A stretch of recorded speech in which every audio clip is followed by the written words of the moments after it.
Hello again now. I've been away for a little while, having a little break, but I'm back and I'm arriving back at work. It's all been going on, it seems.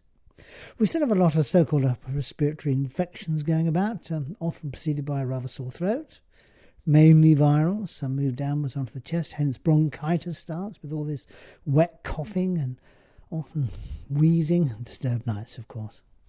Help! I need antibiotics, you cry. Some may, of course, some may not.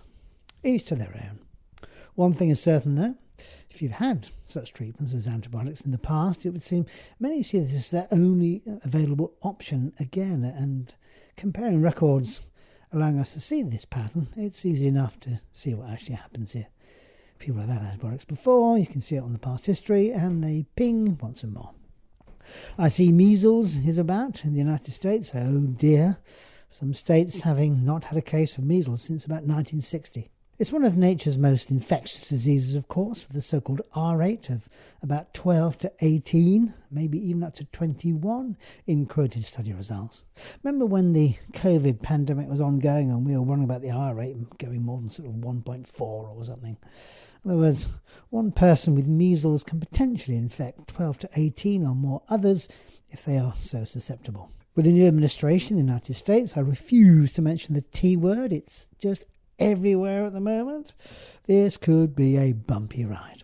Locally, we've had a quiet revolution afoot in healthcare, though. No, not everything is going private. No.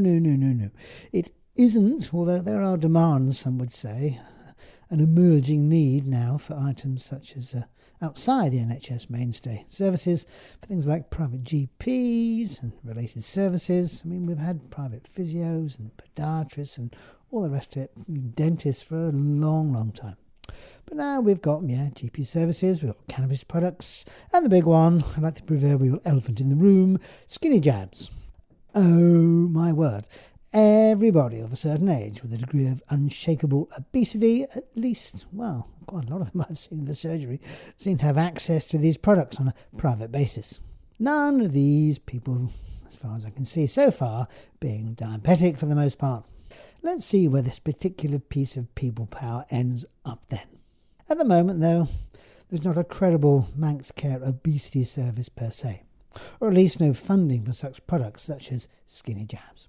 We are heading, though, into a Manx Care area wherein more resources are being directed into keeping people in their own homes, or at least more community-based care. Skin. Now, we've all got this fitted at birth, but winter lends itself to a significant assault on this vital organ. Mainly with the drying effect of heating and being indoors, producing eczema, often in the older population. The hands, the legs, sometimes the trunk, really taking a bashing. Often in the form of what we call asteatotic eczema. Men love to rip the skin off their shins in particular. Oh, OMG, it's so itchy, and OMG, you need to scratch it. Result, scratched, bleeding skin, becoming even more itchy. So what can you do? Well, let's try and avoid sitting too close to the fire radiator. Let's don't sit in the bath for too long, maybe 10 minutes. And it's just warm water, not too hot. And not too hot in the shower. Avoid soap. Yes, soap. Try any of the many alternative moisturisers on the market. Soap substitutes. And dab yourself dry, not vigorously toweling yourself. Keeping the air moist with a good old bowl of water is also a well-tried and tested method. Saw a great product, though, online the other day, and I don't normally quote these things, but it may assist those who don't have anybody to put said creams, say moisturisers, or even sun creams, on their backs. Have a look at backbliss.com. Applicators that assist, I'm sure others are available, but it gives us some idea, if nothing else.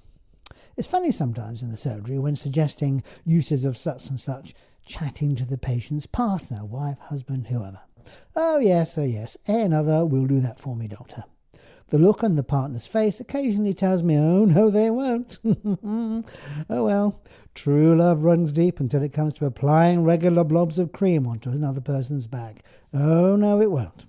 Anyway, until next week, nice to be back, and cheerio.